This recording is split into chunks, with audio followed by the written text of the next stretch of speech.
Hi friends, இன்றைக்கி ஒரு சூப்பரான ஹேர் டை தாங்க ரெடி பண்ணியிருக்கோம். ஹேர் டை பொடி அப்படின்னு சொன்னால் நீங்கள் நம்புவீங்களா? கண்டிப்பாக நம்பவே மாட்டீங்க. வெறும் பொடி தாங்க இது. ஆயில் எதுவுமே சேர்க்கல, அலோவேரா ஜெல் எதுவும் சேர்க்கல. வெறும் பொடியை வச்சு இந்த அளவுக்கு ஒரு சூப்பரான ஹேர் டை பொடி ரெடி பண்ணியிருக்கோம். இந்த ஹேர் டை பொடியோட வேறு எதுவுமே நீங்கள் ஆட் பண்ண வேணாம், அப்படியே ஹேரில் அப்ளை பண்ணிக்கலாம். ரெடி பண்ண உடனே உங்கள் ஹேரில் அப்ளை பண்ணிக்கலாம். உங்களுக்கு பாருங்கள் எந்த அளவுக்கு என்னுடைய கை வந்து கருகருன்னு இருக்குது. அது மட்டும் இல்லை, நான் எவ்வளோ வாஷ் பண்ணாலும் போக மாட்டேன்னு பாருங்கள். நல்லா பெயிண்ட் மாதிரி கையில் வந்து பிடிச்சிருக்கு. கண்டிப்பாக ரொம்ப உங்களுக்கு யூஸ்ஃபுல்லாக இருக்கும். 3 பொருள், அதாவது கருவேப்பிலையோட 2 பொருளை மட்டும் ஆட் பண்ணியிருக்கோம். கண்டிப்பாக ஒரு அமேசிங்கான ரிசல்ட் கொடுத்துருக்கு. வீடியோ ஸ்கிப் பண்ணாமல் பாருங்கள். அப்போ தான் நான் இந்த ஹேர் டை எப்படி ப்ரிப்பேர் பண்ணேன் அப்படின்றது உங்களுக்கு டீட்டெயில். அப்படின்னு வாங்க ஃப்ரெண்ட்ஸ், வீடியோக்குள்ளே போய் இந்த ஹேர் டை எப்படி ப்ரிப்பேர் பண்ணுறது, எப்படி நம்ம ஹேரில் அப்ளை பண்ணுறது அப்படின்றத பார்க்கலாம். இப்போ நம்ம ஹேர் டை ப்ரிப்பேர் பண்ண போகிறோம். அதுக்கு வந்து இந்த மாதிரி ஒரு இரும்பு கடாய் வச்சுக்கோங்க. இப்போ நம்ம இரும்பு கடாய் அடுப்பில் வச்சாச்சு. நம்ம ஸ்டவ்வையும் ஆன் பண்ணி விட்டுடலாம். இப்போ கொஞ்சம் சூடானதுக்கப்புறம் இதில் என்ன நம்ம சேர்க்க போகிறோம் அப்படின்னா கருவேப்பிலை தான் ஆட் பண்ண போகிறோம். இந்த கருவேப்பிலையோட 2 பொருளை மட்டும் ஆட் பண்ண போகிறோம். ரொம்ப முக்கியமான பொருள். இந்த கருவேப்பிலையோட அந்த பொருளை சேர்த்து நீங்கள் ஹேர் டையை ப்ரிப்பேர் பண்ணி பாருங்கள். அமேசிங்காக இருக்கும். அது மட்டும் இல்லை, இது வந்து ஹேர் டை பொடி தான் இன்றைக்கி ரெடி பண்ண போகிறோம். இதை வந்து நம்ம ஆயிலெலாம் மிக்ஸ் பண்ணவே தேவையில்லை, அப்படியே நம்ம ஹேரில் அப்ளை பண்ணிக்கலாம். இப்போ ஃபஸ்ட்டு நல்லா ஒரு கைப்பிடி அளவுக்கு நம்ம கருவேப்பிலை ஆட் பண்ணிக்கலாம்.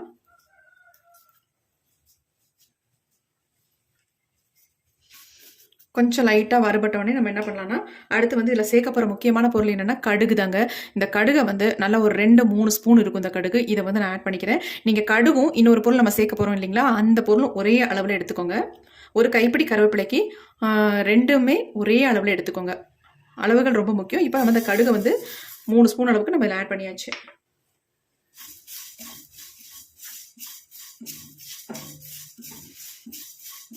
கொஞ்சம் லைட்டாக வறுபடட்டும்.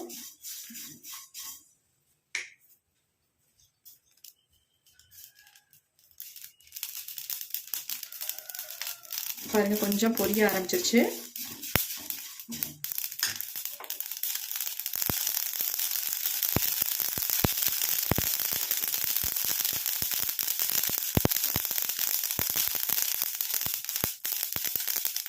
அடுத்து நம்ம சேர்க்க போகிற முக்கியமான பொருள் என்னென்னா கருஞ்சீரகம். இந்த கருஞ்சீரகத்தை நம்ம சேர்க்க போகிறோம்.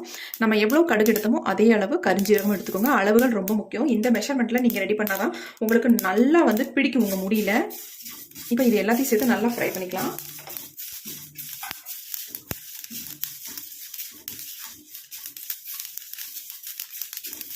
இந்த ஹேர் டையை பொறுத்த வரைக்கும் நீங்கள் அலோவேரா ஜெல் யூஸ் பண்ண வேண்டாம், அப்புறமேட்டு ஆயில் எதுவுமே யூஸ் பண்ண வேணாம். நீங்கள் ரெடி பண்ண உடனே உங்கள் ஹேரில் அப்ளை பண்ணிக்கலாம். அந்த அளவுக்கு ஒரு அருமையான ரிசல்ட் உங்களுக்கு கிடைக்கும். இந்த 3 பொருள் மட்டும்தான் இதுக்கு நம்ம யூஸ் பண்ண போகிறோம், வேறு எதுவுமே கிடையாதுங்க.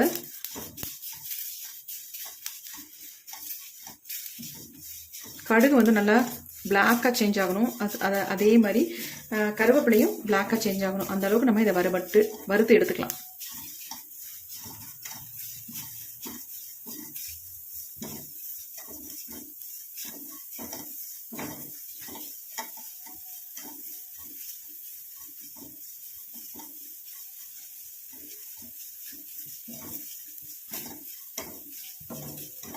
இப்போ நல்லா கலர் சேஞ்ச் ஆயிடுச்சு. நம்ம ஸ்டவ்வை சுவிட்ச் ஆஃப் பண்ணிடலாம். இந்த ஹீட்லேயே இது இன்னும் நல்லா வந்து கருகி வந்துடும். இப்போ ரொம்ப புகைய ஆரம்பிச்சிருச்சு, அதனால் நான் ஆஃப் பண்ணிட்டேன். இதை நல்லா ஆறுனதுக்கு அப்புறம் தான் நம்ம அரைச்சி எடுக்கணும். சூட்டோட போட்டு அரைச்சிடக்கூடாது. இப்போ இந்த பொடியை வந்து இந்த மாதிரி தட்டில் வந்து கொட்டிடலாம். ஏன்னா அதிலேயே வச்சிங்கன்னா உங்களுக்கு ஆறாது, ரொம்ப நேரம் ஆகும். இப்படி கொட்டி விட்டோம்னா அது பாட்டுக்கு ஆறிடும்.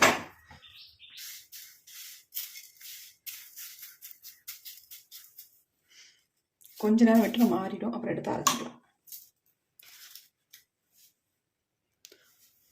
இப்போ நல்லா ஆறிடுச்சு. இது எல்லாத்தையும் நம்ம மிக்ஸி ஜாரில் வந்து ஆட் பண்ணிக்கலாம். இதை வந்து நீங்கள் சலிக்கவே தேவையில்லை, ஏன்னா உங்களுக்கு அந்த அளவுக்கு நல்லாவே அரைபட்டுரும். உங்களுக்கு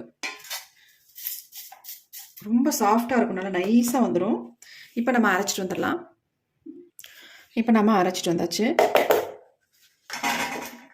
பாருங்கள், சொன்னால் நம்ப மாட்டீங்க எந்த அளவுக்கு வந்து பிடிச்சிருக்கு பாருங்கள். மிக்சியில் ஜாரில் அந்தளவுக்கு நல்லா பிடிச்சிருக்கு ஓரத்துலலாம்.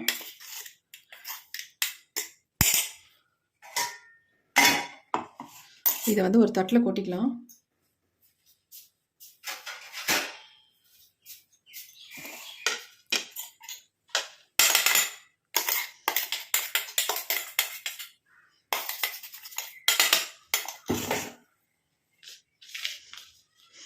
இப்போ நமக்கு சூப்பரான ஹேர் டை பொடி வந்து ரெடி ஆயிடுச்சு. பாருங்கள் எப்படி இருக்குது அப்படின்ட்டு. இதில் நீங்கள் எதுவுமே ஆட் பண்ண வேணாம், அப்படியே நீங்கள் ஹேரில் அப்ளை பண்ணிக்கலாம். அந்தளவுக்கு ஒரு அருமையான ரிசல்ட் கொடுக்கும். இப்போ பாருங்கள், நான் என் கையில் அப்ளை பண்ணி காட்டுறேன். இந்த அளவுக்கு நமக்கு வந்து கையில் வந்து பிடிக்குது அப்படின்ட்டு. கட்டிகள் இல்லாமல் இந்த மாதிரி எல்லாத்தையும் நல்லா ஒரே மாதிரி பெசரி விட்டுருங்க. ஏன்னா கட்டி இருக்கிறதுனால, ஆயில் பசை இருக்கிறதுனால எல்லாம் கட்டி கட்டியாக இருக்குது. நல்லா உதுத்து விட்டுலாம். ஏன்னா நம்ம சலிச்சோம்னா எல்லாம் உதிரி மாதிரி வந்துடும். ஆனால் சலிக்காதனால கொஞ்சம் கட்டி கட்டியாக இருக்க தான் செய்யும். அங்கே பாருங்கள், என் கை பாருங்கள் எந்த அளவுக்கு பிளாக்காக சேஞ்ச் ஆகிருக்கு. இது சுத்தமாக போகாதுங்க, அந்த அளவுக்கு நல்லா பிடிச்சிருக்கு. இங்கே பாருங்கள், இப்படி நம்ம ஹேரில் ஒயிட் ஹேரில் அப்ளை பண்ணிக்கலாம். நீங்கள் வேறு எதுவுமே அப்ளை பண்ண வேண்டாம் உங்கள் ஹேரில். இதை ஒன்று மட்டும் அப்ளை பண்ணிவிட்டு தாராளமாக எங்கேயும் போகிறதா இருந்தால் நம்ம வெளியில் கிளம்பிக்கலாம். அந்தளவுக்கு ஒரு சூப்பரான ஹேர் டைன்னு சொல்வேன். இப்போ நல்லா பெசரி விட்டாச்சு. என் கை பாருங்கள் எந்தளவுக்கு என் கையில் பிடிச்சிருக்கு பாருங்கள். என்னதான் தேய்ச்சா கூட போக மாட்டேங்குது பாருங்கள், அந்தளவுக்கு நல்லா பிடிச்சிருக்கு. எப்படி பிடிக்குது பாருங்கள், நம்ம முடியிலையும் நல்லாவே பிடிக்கும்.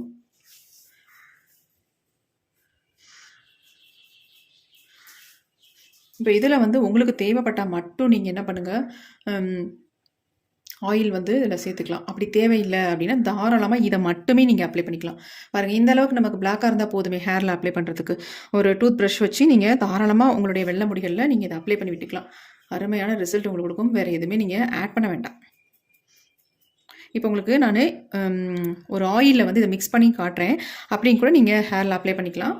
அது என்ன ஆயில்ன்றதை பார்க்கலாம். இந்த மாதிரி ஒரு பவுல் எடுத்துக்கலாம். இதில் நம்ம ஒரே ஒரு ஆயில் மட்டும் நம்ம சேர்த்துக்கலாம். உங்களுக்கு தேவையான அளவு எடுத்துக்கோங்க பொடி. இந்த பொடியை உங்களுக்கு ஸ்டோர் பண்ணி வச்சுக்கலாம், அப்படியே இருக்கும். இவ்வளவு நமக்கு தேவையில்லை. எங்கெங்கே நரைமுடிகள் இருக்கோ அங்கே தான் நம்ம இதை வந்து யூஸ் பண்ண போகிறோம். இதில் வந்து கடுகாயில் மட்டும் நம்ம யூஸ் பண்ண போகிறோம், வேறு எதுவுமே யூஸ் பண்ண வேண்டாங்க. உங்களுக்கு கடுகாயில் இல்லைன்னா நீங்கள் கோகோனட் ஆயில் தாராளமாக ஆட் பண்ணிக்கலாம், அதனால் ஒன்றுமே இல்லை. இருக்கிற ஆயிலை யூஸ் பண்ணிக்கோங்க. முடி வளர்ச்சிக்கு ரொம்ப நல்லது இந்த கடுகாயில். அப்படி கடுகாயில்னா கோகோனட் ஆயில் தாராளமாக பயன்படுத்திக்கோங்க. அதுங்க ஹேர் டை எப்படி வந்திருக்கு அப்படின்ட்டு. உங்களுக்கு வந்து இந்த அளவுக்கு போகவே வேண்டாம். உங்களுக்கு ஹேர் டை அங்கங்கே அப்ளை பண்ணுற மாதிரி இருக்குது, அங்கங்கே நிறைய முடிகள் தெரியுது அப்படின்னா இந்த பொடி மட்டும் போதும். கொஞ்சோண்டு எடுத்து இந்த மாதிரி கொஞ்சம் கையில் எடுத்து அப்படி லைட்டாக அப்படி இது பண்ணிவிட்டு நீங்கள் அப்படியே அங்கங்கே முடி வெள்ளை முடி இருக்கோ அங்கே அப்ளை பண்ணிக்கலாம். சுத்தமாக தெரியாது. முக்கால்வாசி முன்னெற்றி பகுதியில் தான் நமக்கு தெரியும். ஏன்னா வலிச்சு சீவும் போது நல்லா அந்த வெள்ளை முடியெல்லாம் தெரியும். அந்த இடத்துல நீங்கள் டச்சப் பண்ணிக்கலாம். இப்போ ஆயில் போட்டால் கூட ஒரு சிலர் நினைக்கலாம் நம்ம முகத்துலலாம் வலியுமோ அப்படின்ட்டு நினைக்கலாம். கண்டிப்பாக நீங்கள் கடுகு ஆயில் யூஸ் பண்ணிங்கன்னா வலியாது. இது வந்து யூஸ் பண்ணிங்கன்னா சுத்தமாகவே அந்த மாதிரி எந்த ஃபீலுமே இருக்காது.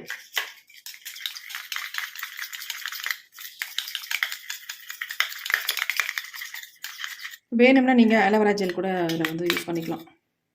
பாருங்கள், ஹேர் சூப்பரான கன்சிஸ்டன்சியில் இந்த மாதிரி மிக்ஸ் பண்ணி வச்சுக்கணும். இந்த மாதிரி உங்களுக்கு லிக்விட் கன்சிஸ்டன்சியில் இருக்கணும். அப்போ தான் அப்ளை பண்ணுறதுக்கு நல்லாயிருக்கும் உங்களுக்கு. இது வந்து கொஞ்சோண்டு எடுத்து அப்ளை பண்ணாலே உங்களுக்கு போதுமானது. அதிகம்லாம் அப்ளை பண்ண தேவையே இல்லை.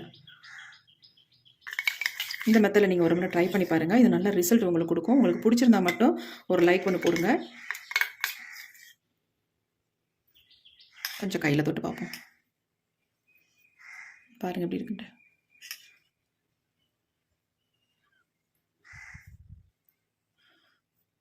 சுத்தமாக போகாது. நம்ம வாஷ் பண்ணால் கூட இது வந்து போகாதுங்க.